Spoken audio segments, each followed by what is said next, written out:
Assalamualaikum warahmatullahi wabarakatuh. Innal hamdalillah nahmaduhu wa nasta'inuhu wa nastaghfiruh wa na'udzu billahi min syururi anfusina wa min sayyiati a'malina.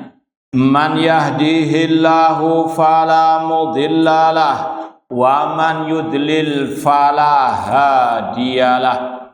Ashhadu an la ilaha illallah wahdahu la syarikalah wa ashhadu anna Muhammadan abduhu wa rasuluh. Ya ayyuhalladzina amanu taqullaha haqqa tuqatih wa la tamutunna illa wa antum muslimun. Ya ayyuhan nasu taqu rabbakumul ladzi khalaqakum min nafsin wahidah wa khalaqa minha zawjaha wa batha minhuma rijalan katsiran wa nisaa'a wattaqullaha alladzi tasaaluna bihi wal arham innallaha kana 'alaikum raqibah. Ya ayyuhalladzina amanu taqullaha wa qulu qawlan sadida yuslih lakum a'malakum wa yaghfir lakum dhunubakum wa may yuti'illaha wa rasulahu faqad faza fawzan 'azima. Amma ba'd, fa inna asaqal hadits kitabullah wa khairal hadi hadyu Muhammadin sallallahu alaihi wasallam wa syarrul umuri muhdatsatuha wa kullu muhdatsatin bid'ah wa kullu bid'atin dhalalah wa kullu dhalalatin finnar. Ma'asal muslimin, ikhwani fillah wa akhwati, bapak-bapak, ibu-ibu, saudara-saudariku rahimani wa rahmakumullah. Alhamdulillah, segala puji bagi Allah Subhanahu wa taala yang mempertemukan kita kembali dalam kajian tafsir Juz Tabarak atau Juz 29 oleh Fadilatul Syekh Al-Allamah Abdurrahman bin Nasir As-Sa'di rahimahullah ta'ala. Semoga Allah Subhanahu wa ta'ala senantiasa menambahkan kepada kita ilmu yang bermanfaat dan al-amal as-saleh. Pada kesempatan yang lalu kita sampai pada ayat 17 dan 18 dari surat Al-Ma'arij. Kita ulang sedikit. Allah Subhanahu wa ta'ala setelah mengatakan innaha ladha nazza'atan lisyawa, sesungguhnya api neraka itu menyala-nyala dan mencabut anggota tubuh manusia yang lahir maupun yang batin. Kemudian tad'u man adbara wa tawalla, dan api neraka itu memanggil orang yang membelakangi kebenaran dan yang berpaling dari kebenaran. Sudah kita sampaikan makna dari tad'u man adbara wa tawalla. Api neraka atau malaikat yang menjaga api neraka itu memanggil orang-orang tersebut masuk ke neraka. Apa sifat penghuni api neraka?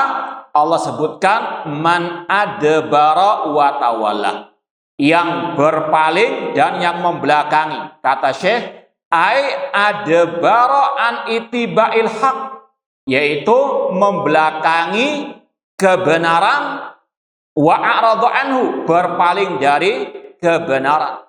Sudah kita sampaikan al-haqqu mir rabbik, yang namanya kebenaran adalah ajaran Allah dan ajaran Rasul sallallahu alaihi wasallam. Allah berfirman al-haqqu mir rabbik, kebenaran dari Rabbmu, khairal hadi hadyu Muhammadin sallallahu alaihi wasallam. Sebenar-benarnya petunjuk Nabi Muhammad sallallahu alaihi wasallam. Seorang muslim muslimah harus yakin dengan seyakin-yakinnya yang namanya kebenaran yang sesuai dengan Al-Quran dan Sunnah Rasulullah SAW dengan pemahaman para as-salafus saleh. Maka yang mengikuti Al-Quran dan Sunnah dengan pemahaman para salafus soleh, maka dia akan terjauh dari api neraka. Dan sudah kita sampaikan juga ungkapan dari ulama salaf tentang wajibnya istiqomah, konsisten di atas kebenaran apapun yang terjadi, bagaimanapun arus yang menerjangnya. Sebagaimana kata Fudail bin Iyad rahimahullah, ilzam tariqal huda wala yadurruka qillatus salikin. Pegang erat jalan kebenaran, jalan petunjuk, dan tidak mencelakakan dirimu sedikitnya orang yang mengikuti jalan petunjuk tersebut.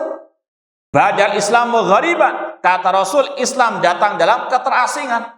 Seperti yang sudah kita sampaikan, dakwah Rasul pertama kali di kota Mekah dianggap aneh ketika Rasul menyeru umat kepada at-tauhid, agar manusia meninggalkan segala bentuk sesembahan selain Allah. Mereka mengatakan inna hadza la syai'un ujab, ini adalah sesuatu yang aneh.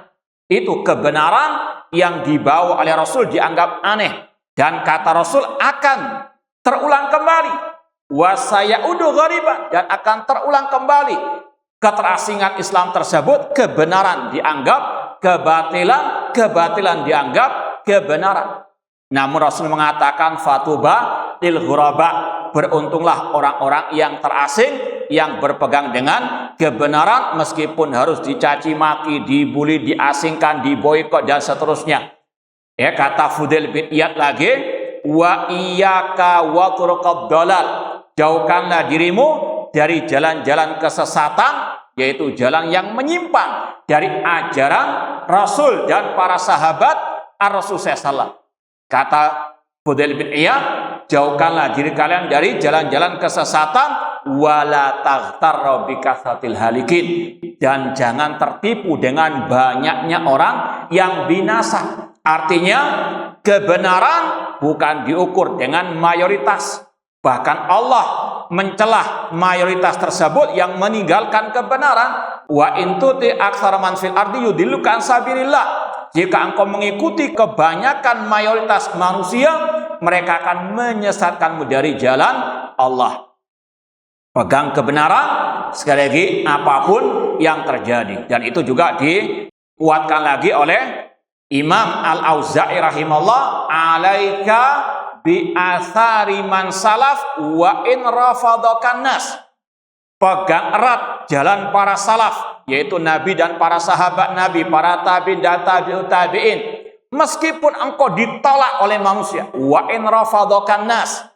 Sekali lagi, kebenaran ukurannya bukan pendapat manusia, ukurannya bukan mayoritas manusia, bukan banyaknya follower, namun sekali lagi tadi, ma'ana alaihi wa ashabi, yang mengikuti Rasul dan para sahabat Ar-Rasul SAW. Pegang erat jalan para salaf meskipun engkau ditolak oleh manusia. Wa iyyaka wa ar-rijal wa in zakhrafu laka bil qaul. Dan hati-hati, jauhkanlah dirimu dari pendapat-pendapat akal-akalan manusia yang menyimpang dari kebenaran, meskipun mereka menghiasinya dengan retorika-retorika yang indah. Kebenaran juga bukan diukur dengan retorika yang indah, namun kebenaran yang sesuai dengan dalil Al-Quran dan Sunnah Rasul dengan pemahaman para as-salafu as-saleh. Ma'asal muslimin ikhwani fillah wa akhwati rahimani wa rahimakumullah. Dan pada pertemuan yang lalu sudah kita sampaikan juga ancaman bagi yang menyimpang dari kebenaran. Surat An-Nisa 115, wa may yushaqiqir rasula min ba'di ma tabayyana lahul huda wa yattabi' ghaira sabilil mu'minin nuwallihi ma tawalla wa nuslihi jahannam wa sa'at masira. Barang siapa yang menyelisihi Rasul setelah jelas kebenaran baginya dan dia mengikuti selain jalannya orang-orang yang beriman, kami palingkan kemana dia berpaling, kami sesatkan kemana dia tersesat, dan kami masukkan dia ke neraka jahanam, jahanam sejelek-jelek tempat kembali. Ini ancaman dari Allah tentang tadi orang-orang yang menyimpang dari Al-Quran dan Sunnah dan dari jalannya para sahabat Ar-Rasul sallallahu alaihi wasallam. Maka seorang muslim muslimah yang bijak harus betul-betul waspada, berhati-hati dari segala bentuk jalan-jalan yang menyimpang dari jalan kebenaran, karena itu akan mengantarkannya ke dalam api neraka. Ini ancaman Allah juga dalam surat Al-Ma'arij, tad'u man adbara wa tawalla. Api neraka memanggil orang-orang yang membelakangi kebenaran dan yang berpaling dari kebenaran. Kemudian sampai kepada ayat wa jama'a fa'au'a. Orang-orang yang menyimpang dari kebenaran itu di antara sifatnya mereka tamak kepada harta. Ya, mereka mengumpulkan harta dunia sebanyak-banyaknya dan mereka menyimpannya ya untuk kepentingan mereka. Dan ini yang terakhir kita sampaikan. Rasul SAW bersabda, badiru bil a'mali fitanan kaqita'il lailil mudlim. Bersegeralah kalian untuk beramal kebaikan yang sesuai dengan sunnah Rasul tentunya. Karena nanti akan muncul berbagai macam fitnah-fitnah seperti potongan malam yang gelap gulita. Banyak orang tidak menyadarinya. Yusbihur rajul mu'minan wa yumsi kafiran. Pagi harinya masih mukmin, sore harinya sudah kafir. Wa yumsi mu'minan wa yusbi kafiran. Sore harinya masih mukmin, pagi harinya sudah kafir. Apa sebabnya? Yabi'u dinahu bi aradin minad dunya. Dia menjual agamanya untuk mendapatkan bagian dari urusan dunia. Hadis riwayat Imam Muslim. Ini sekali lagi salah satu sebab orang itu berpindah dari Islam kepada kekafiran, dari kebenaran kepada kesesatan, di antara sebabnya karena fulus. Ada ungkapan dari sebagian orang, al-fulus yaj'al insan manfush. Harta kadang membuat orang itu binasa. Kenapa? Itu tadi. Ditinggalkannya kebenaran untuk mendapatkan harta. Dan itulah salah satu juga cara ahlul batil untuk menyesatkan manusia, diiming-imingi dengan harta. Ditawarkan harta sebanyak-banyaknya, tapi dengan syarat untuk meninggalkan kebenaran, untuk meninggalkan al-haq. Maka seorang muslim muslimah harus waspada. Kadang nggak semua orang berbuat baik kepada kita niatnya tulus ikhlas. Ya, kadang tadi ngasih bantuan, kadang ada udang di balik rempeyek, kadang ada maksudnya, yaitu tadi agar kita meninggalkan kebenaran. Ya, apalagi ada ungkapan dari orang Arab, al-ihsan yu'jizul insan. Kebaikan kadang melemahkan manusia. Dulunya tegar di atas kebenaran, tapi karena harta, karena fulus, maka terkadang dia rela meninggalkan kebenaran tersebut. Maka hati-hati. Ini sekali lagi kata Allah, ciri orang yang meninggalkan kebenaran, wa jama'a fa'au'a. Meskipun sudah kita sampaikan, bukan berarti kita nggak boleh mengumpulkan harta, cari harta. Namun sekali lagi ingat, cari yang halal, dan ya wal akhiratu khairun wa abqa. Akhirat lebih baik dan lebih kekal. Namun tadi hati-hati, jangan sampai kita tertipu dengan harta agar kita tadi mendapatkan harta kemudian meninggalkan kebenaran tersebut. Kemudian kata Asy-Syaikh, wa jamal amwal ba'daha fawqa ba'din. Orang tersebut mengumpulkan harta, menumpuk harta sebanyak-banyaknya. Wa au'aha falam yunfik minha ma yanfa'uhu wa yadfa'anhu nar. Ketika sudah dapat harta, dia simpan, tidak dijalankan di jalan Allah Subhanahu wa taala. Fannaru tad'u haula ila nafsiha. Maka api neraka menyeru orang-orang tersebut ke dalam dirinya. Artinya dimasukkan ke dalam api neraka. Dan ingat juga sabda Rasul tentang fitnah akhir zaman. Hadisnya dalam Sahih Bukhari Muslim. Rasul mengatakan, du'atun ala abwabi jahannam man ajabum ilaiha qadafuhu fiha. Akan ada dai-dai yang menyeru ke neraka jahannam. Barang siapa mengikuti ajakan mereka, maka akan dijerumuskan juga ke dalam api neraka. Ini sekali lagi yang harus diwaspadai. Wa tasta'id lil iltihabi bihim, dan api neraka siap untuk melahap mereka. Na'udzubillahi minan nar. Taib ma'asal muslimin ikhwani fillah wa akhwati rahimani wa rahimakumullah. Kita lanjutkan ayat berikutnya. Ayat ke-19 dan seterusnya. Ini kalau bisa dikatakan bagian ketiga dari surat Al-Ma'arij. Allah mengatakan innal insana khuliqa halu'a. Sesungguhnya manusia diciptakan tabiatnya itu halu'a. Apa itu halu'a? Allah jelaskan langsung ayat selanjutnya. Idza massahu syarru jazua. Apabila dia ditimpa kejelekan, musibah, bala, maka dia tidak sabar. Wa idza massal khairu manua. Dan apabila diberikan kebaikan, kenikmatan, dia mencegah, tidak bersyukur. Illal musallin, kecuali orang-orang yang salat. Alladzina hum ala salatihim daimun, yaitu orang-orang yang senantiasa melaksanakan salat mereka. Walladzina fi amwalihim haqqun ma'lum, dan orang-orang yang dalam hartanya ada hak yang sudah ditentukan. Lis-sa'ili wal mahrum, bagi yang meminta ataupun yang tidak meminta. Ini sampai ayat ke-25 dulu, kita baca tafsirnya.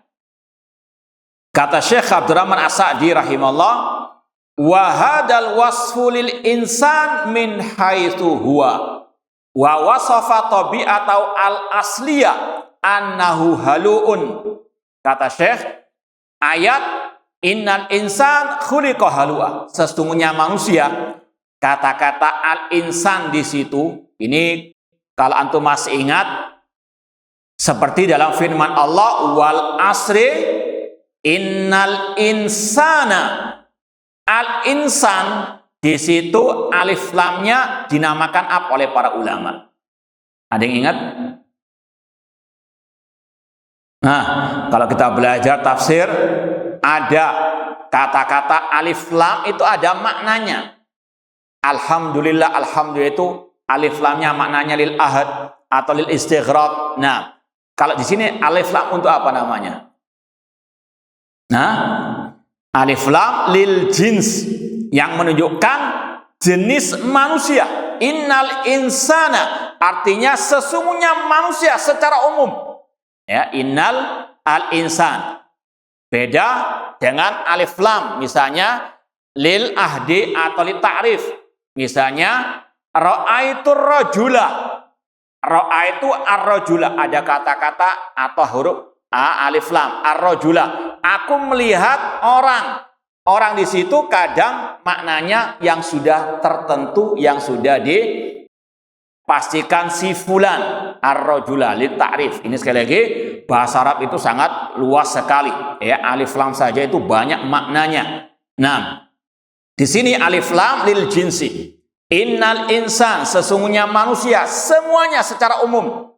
Sifat mereka, tabiat mereka secara umum. Ya, nanti akan ada pengecualian tentunya. Secara umum, mereka itu sifatnya halu. Apa itu halu? Wa fassara al-halu biqaulihi. Lalu Allah jelaskan dalam ayat selanjutnya, manusia, kalau diringkas tadi maknanya, sesungguhnya manusia itu diciptakan tabiatnya secara umum tidak bersabar ketika dapat musibah, tidak bersyukur ketika mendapatkan kenikmatan. Ini sekali lagi, apalagi orang-orang al-kufar, apalagi orang-orang yang tidak beriman kepada Allah atau yang tidak beriman kepada takdir Allah. Ya, mereka sombong kalau mendapatkan nikmat, dan mereka frustasi, bahkan sampai bunuh diri ketika mendapatkan musibah. Na'udzubillahi min dzalik. Ini untuk bahan introspeksi bagi kita semuanya jangan sampai meniru orang-orang tersebut. Ya, sifat orang-orang yang tercela, sifat orang-orang yang tidak beriman adalah yang tidak bersabar ketika mendapatkan musibah dan tidak bersyukur ketika mendapatkan an-ni'mah. Idza masahu syarru jazua. Maknanya faya jaza in asabahu fakrun. Yaitu dia tidak bersabar alias murka kalau mendapatkan musibah terutama berupa kefakiran. Ini sekali lagi salah satu bentuk musibah yang Allah turunkan kepada manusia adalah al-faqr, kefakiran. Au maradun, atau sakit. Au zahabu mahbubin lahu min malin au ahlin au waladin, atau hilangnya harta, atau anggota keluarga, atau anak keturunan. Ini musibah yang Allah turunkan kepada manusia banyak macamnya. Dan ini yang Allah firmankan dalam surat Al-Baqarah. Allah berfirman, وَلَنَبْلُوَنَّكُمْ بِشَيْءٍ مِنَ الْخَوْفِ وَالْجُوعِ وَنَقْصٍ مِنَ الْأَمْوَالِ وَالْأَنْفُسِ وَالثَّمَرَاتِ وَبَشِّرِ الصَّابِرِينَ. Sungguh kata Allah, kami akan menguji kalian ya dengan sedikit bisa khauf, rasa ketakutan.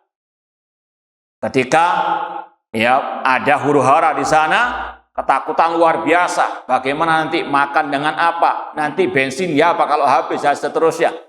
Dan masih banyak lagi. Padahal ini baru apa sedikit ujian kata Allah. Bisa khauf, walju rasa lapar, wa naqsin kekurangan minal amwal dari harta, wa samarat dan buah-buahan, dan dari jiwa ataupun dari anggota keluarga. Musibah itu banyak.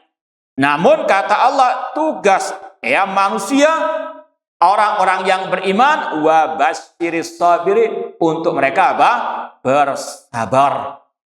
Dan kita sudah sampaikan, kata Imam Ahmad rahimahullah, Allah Subhanahu wa taala menurunkan kurang lebih ada 90 ayat tentang kesabaran dalam Al-Quran. Ya, sekali lagi, ayat-ayat yang mewajibkan untuk manusia bersabar, pahala bagi yang mau bersabar, ini buahnya dalam Al-Quran. Karena apa? Pentingnya as-sabar. Bahkan kata para ulama, al-iman nisfan. Iman itu cuma ada dua bagian. Nisfuhu sabrun wa nisfuhu syukrun. Iman itu cuma ada dua bagian. Separuhnya bersabar, separuhnya lagi bersyukur. Ya sebetulnya simple. Dan itu yang Allah ya sekali lagi tegaskan dalam ayat ini.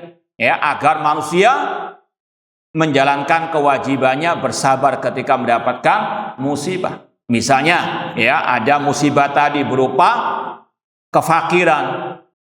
Mungkin ya sekali lagi ada PHK misalnya, di PHK dikeluarkan dari kerjaannya, harus bersabar. Di antara sabar, jangan datang ke dukun. Dukunnya saja apa nggak punya? Nggak punya pekerjaan, ngapain? Minta-minta apa? 6. Ya pertolongan kepada orang yang juga jauh daripada pertolongan Allah Subhanahu wa taala. Ini ya yang namanya as-sabar. Bahkan kata Syekhul Islam Ibnu Taimiyah rahimahullah, al-musibah itu di antara hikmahnya untuk menguatkan tauhid seorang hamba kepada Allah. Ketika dia ditimpa musibah, dia ingat Allah mengatakan, wa iyyamsaskallahu bidurrin fala kashifa lahu illa huwa. Apabila Allah menimpakan musibah, tidak ada yang bisa mengentasnya kecuali Allah. Ketika dia ingat ayat tersebut, hatinya bergantung kepada Allah, minta tolong kepada Allah Subhanahu wa taala. Ini salah satu hikmah adanya musibah, dia bersabar dan dia lebih menguatkan tauhidnya, imannya kepada Allah. Dia memperbanyak doa kepada Allah, bukan malah berdoa kepada selain Allah atau tadi datang ke dukun dan seterusnya. Ya, demikian pula ketika ditimpa sakit, dia berusaha datang ke dokter sekedar ikhtiar. Adapun hati Adapun akidahnya meyakini asy-syafi huwallah, yang menyembuhkan hanyalah Allah Subhanahu wa taala. Sekali lagi ini sifat orang-orang yang beriman seperti yang akan disampaikan setelah ini. Wala yastamil fi dzalika sabar wa ridha bima qadallah. Dan sekali lagi, orang yang ditimpa musibah, kalau dia bukan termasuk orang yang beriman, maka dia tidak bersabar, tidak ridha dengan takdir Allah. Dan sudah pernah kita sampaikan, tingkatan orang yang ditimpa musibah atau macam-macam jenis manusia ketika ditimpa musibah. Yang pertama, ini yang tercela, yang murka dengan musibah tersebut. Tidak sabar di sini maknanya tidak bisa menahan lisan dari ucapan-ucapan yang dimurkai oleh Allah, dan tidak menahan anggota badan dari hal-hal yang tidak diridhoi oleh Allah Subhanahu wa taala. Seperti yang Rasul sabdakan, laisa minna man syaqqal juyuba wa darabal hududa wa da'a bid'awal jahiliyah. Bukan termasuk golongan kami, kata Rasul, orang yang merobek sakunya, memukul pipinya, dan yang teriak dengan teriakan jahiliyah. Tidak sabar dalam menghadapi musibah. Meskipun ini hanya sekedar permisalan, contoh saja. Ya mungkin kalau sekarang bisa banting HP atau apalah namanya. Intinya tidak bersabar, tidak menahan lisan dari hal-hal yang murkai oleh Allah Subhanahu wa taala. Ini tingkatan yang pertama. Yang kedua, ini tingkatan yang wajib, yaitu bersabar. Ada musibah, apapun bentuk musibah itu, hatinya mungkin sedih, wajar, tabiat manusia. Rasul saja ketika putra beliau meninggal dunia, yaitu Ibrahim, beliau mengatakan, innal aina la tadma wa innal qalba la yahzan. Sesungguhnya air mata ini bercucuran, hati terasa sedih. Namun kata Rasul, wala naqulu illa bima yurdillah. Namun kami tidak mengatakan kecuali apa yang membuat Allah ridha. Wa inna li firaqika ya Ibrahim la mahzunun. Dan kami atas kepergian wahai Ibrahim itu sangat sedih. Wajar, tabiat manusia. Namun harus menjaga lisan. Jangan sampai teriak dengan teriakan jahiliyah, meratapi ataupun mengucapkan bentuk protes atau kata-kata yang kotor terhadap takdir Allah atau suudzon kepada Allah dan seterusnya. Naudzubillahi min dzalik.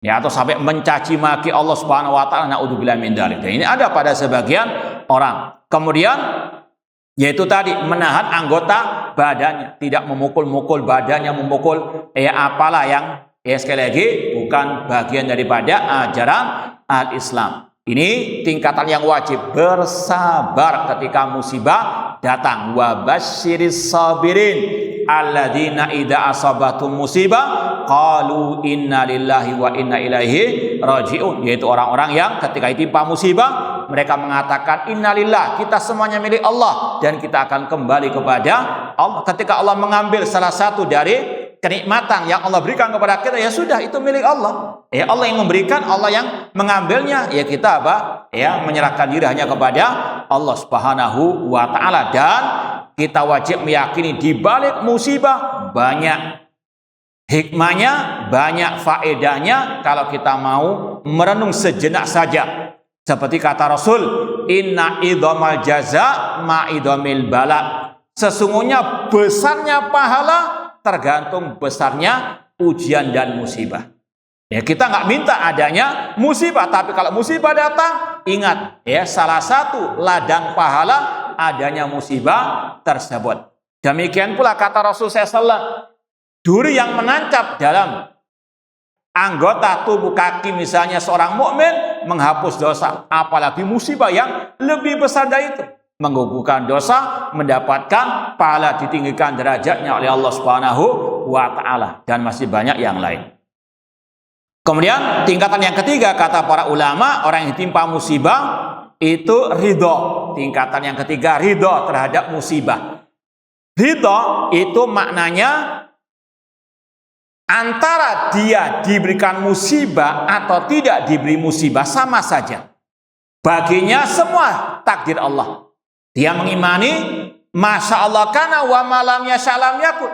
Apa yang Allah kehendaki pasti terjadi, dan apa yang tidak Allah kehendaki tidak mungkin terjadi. Rasul mengatakan ma'asabaka lam yakun yukhtiaka. Apa yang Allah takdirkan nggak akan mungkin meleset ya darimu. Maka orang itu merasa ridho dengan musibah yang dia peroleh. Ya, sekali lagi karena dia tahu musibah atau tidak yang mengenai dirinya itu sudah ditakdirkan oleh Allah, maka hatinya ridho. Ya, tidak ada rasa kesedihan. Namun ini hukumnya kata ulama mustahab. Ya, hukumnya apa? Mustahab, tidak wajib. Dan yang lebih tinggi dari itu asyukru atas musibah. Nanti akan disampaikan secara umum, syukur itu kalau dapat nikmat. Tapi ini tidak, bersyukur kalau mendapatkan musibah. Ini lebih tinggi lagi tingkatannya, tidak wajib. Bersyukur atas musibah nggak wajib, karena nggak semua orang apa? Sanggup, dan Allah maha tahu. Makanya kata ulama hukumnya tidak wajib alias merupakan keutamaan mustahab. Namun lebih tinggi daripada tingkatan ridha. Karena dia tahu ketika ditimpa musibah, dia apa? Meyakini banyak hikmah tadi. Diangkat derajatnya, dihapus dosanya, ditambahkan pahalanya, maka dia bersyukur atas musibah tersebut. Ini sekali lagi tingkatan manusia ketika ditimpa musibah. Yang pertama asukhtu, murka, tidak sabar. Yang kedua sabar. Yang ketiga ridho. Yang keempat bersyukur. Kemudian ma'asal muslimin ikhwani fillah wa akhwati rahimani wa rahimakumullah. Kemudian apa makna innal insana khuliqa halu'a? Yang kedua wa idza massahul khairu manu'a. Apabila dia diberi kebaikan alias kenikmatan, dia ya mencegah alias tidak bersyukur ya atas nikmat yang Allah berikan kepadanya. Fala yunfik mimma atahullah. Dia tidak menafkahkan apa yang Allah berikan kepadanya dari harta ya atau yang lainnya. Wala yashkurullah ala ni'amihi. Dia tidak mensyukuri ya, tidak bersyukur kepada Allah atas nikmat-nikmatnya. Wa birrihi fayajza fid dharra wa yamna fis sarra. Dia murka ketika mendapatkan musibah dan dia bakhil, tidak mau bersyukur ketika mendapatkan kenikmatan. Kemudian Allah kecualikan illal musallin, kecuali orang-orang yang sholat.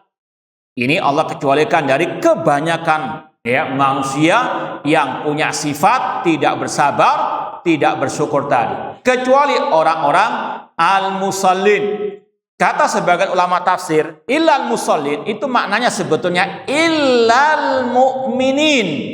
Kecuali orang-orang yang beriman. Yang salah satu sifat mereka al-musallin, melaksanakan salat. Sebetulnya maknanya illal mu'minin, yang tidak tersifati dengan dua sifat tadi adalah orang-orang yang beriman. Dan ini ditegaskan oleh Rasul SAW dalam hadis yang masyhur, ajaban li amril mu'min inna amra kulla khair. Istimewa perkara orang yang beriman, semua perkaranya keadaannya itu baik. Walaysa li ahadin illa lil mu'min. Tidak ada yang memilikinya kecuali orang yang beriman. In asabatu sarra syakara fakana khair lahu. Jika ditimpa kebaikan, kenikmatan, dia bersyukur, itu baik baginya. Wa in asabathu dharra sabara fakana khair lahu. Dan jika ditimpa musibah, dia bersabar dan itu baik baginya. Ini sifat ciri khas orang yang beriman. Beda dengan tadi, innal insana khuliqa halu'a. Terutama orang-orang kafir, orang-orang yang tidak beriman. Sifat orang yang beriman tadi, ya, bersyukur ketika mendapatkan nikmat, bersabar ketika mendapatkan musibah, karena imannya tadi. Seperti yang kita sampaikan tadi, kata ulama, iman itu dua bagian. Bersabar ketika mendapatkan musibah, bersyukur ketika mendapatkan kenikmatan. Dan dia tahu, orang yang beriman tahu, bahwasanya semua itu dengan takdir Allah. Ini yang pernah kita sampaikan dari ucapan Imam At-Tahawi rahimahullah. Imam At-Tahawi dalam Aqidah Tahawiyah mengatakan, wa kulluhum yataqallabuna fi masyiatihi baina fadlihi wa adlihi. Manusia semuanya berjalan sesuai dengan yang dikehendaki oleh Allah. Sekali lagi, manusia hidup, yang kafir maupun yang mukmin, hidup semuanya dengan takdir Allah. Namun kata beliau, baina fadli wa adlihi, antara karunia, keutamaan, kemurahan dari Allah dan antara keadilan Allah. Ya, manusia hidup, kita semuanya hidup di antara dua hal ini. Antara karunia dari Allah dan keadilan Allah. Apa maknanya? Orang mukmin yang paham iman kepada takdir, ketika mendapatkan musibah, dia tahu ini keadilan Allah. Maka dia bersabar. Ini sudah takdir Allah. Dan dia tahu musibah itu sebabnya dirinya sendiri. Wa ma asabakum min musibatin fa bima kasabat aydikum wa ya'fu an katsir. Tidaklah musibah menimpa kalian kecuali karena sebab dosa-dosa kalian. Maka dia bersabar. Tidak suudzon kepada Allah. Karena Allah mengatakan, wa ma ana bidzallamin lil abid. Aku tidak berbuat zalim kepada hamba-hambaku. Wa ma kana Allah liyadzlimahum walakin kanu anfusahum yadzlimun. Bukan Allah yang berbuat zalim kepada mereka, namun mereka lah yang berbuat zalim kepada mereka sendiri. Ya, semua dengan takdir Allah, tapi antara dua hal tadi. Kalau mendapatkan musibah, itu keadilan Allah. Al-jaza' min jinsil amal. Kata para ulama, balasan sesuai dengan amal perbuatan. Dan kalau dia mendapatkan kenikmatan, dia tahu itu bukan dari dirinya, bukan karena kekuatan dirinya, bukan karena kepintarannya, namun murni itu pertolongan karunia dari Allah. Itu adalah apa? Bifadlillah, karena karunia dari Allah, maka dia bersyukur. Ya, tidak sombong, tidak mengatakan itu karena kekuatan diriku, karena kepintaran. Tidak, dia tahu dirinya la haula wala quwata illa billah, tidak ada daya dan kekuatan kecuali dengan pertolongan Allah. Ya, sekali lagi, ini sifat orang yang beriman, mengimani takdir Allah, bahwasanya manusia hidup antara karunia dari Allah dan antara keadilan Allah. Kalau dia mendapatkan nikmat, itu karunia dari Allah, pertolongan dari Allah, maka dia bersyukur kepada Allah. Kalau dia mendapatkan musibah, itu keadilan Allah, maka dia pun kembali ke jalan Allah Subhanahu wa taala. Illal musallin, sekali lagi maknanya illal mu'minin, yang ciri khasnya salah satu amal perbuatannya yang paling utama adalah al-musallin. Mereka melaksanakan salat. Dan ini yang juga Allah sebutkan di antara sifat orang yang bertakwa yang pertama kali dalam Al-Qur'an, as-salat. Alif lam mim dzalikal kitabu la raiba fi hudal lil muttaqin alladzina yu'minuna bil ghaibi wa yuqimuna as-salat. Setelah Allah sebutkan ciri orang yang bertakwa itu beriman dengan yang gaib, berkaitan dengan rukun-rukun iman, berkaitan dengan tauhid akidah, kemudian ciri mereka dohirnya adalah al-musallin, melaksanakan ibadah salat. Al-mausufina bitilkal awsaf, yang mereka tersifati dengan sifat tersebut. Fa innahum idza massahumul khairu syakarullah wa anfaqu mimma khawwalahumullah. Mereka orang-orang yang beriman, ciri mereka adalah melaksanakan salat. Sekali lagi, mereka yang dikecualikan oleh Allah, yaitu yang apabila ditimpa kebaikan mereka bersyukur, jika ditimpa madarat, musibah mereka bersabar, adalah al-mu'minin al-musallin. Dan mereka wa anfaqu mimma khawwalahumullah, dan mereka menginfakkan harta mereka. Dan dalam Al-Quran banyak sekali Allah menggandengkan antara wa aqimus shalah wa atu az-zakah. Dan itu memang ciri orang yang beriman. Orang yang beriman tidak bakhil terhadap harta mereka. Karena mereka tahu harta yang mereka peroleh tadi karunia, pertolongan dari Allah. Wallahu alam. Kita lanjutkan insyaallah pada bulan yang akan datang. Aku qouli hada wa akhiru da'wana anil hamdulillahirabbil alamin. Wassalamualaikum warahmatullahi wabarakatuh.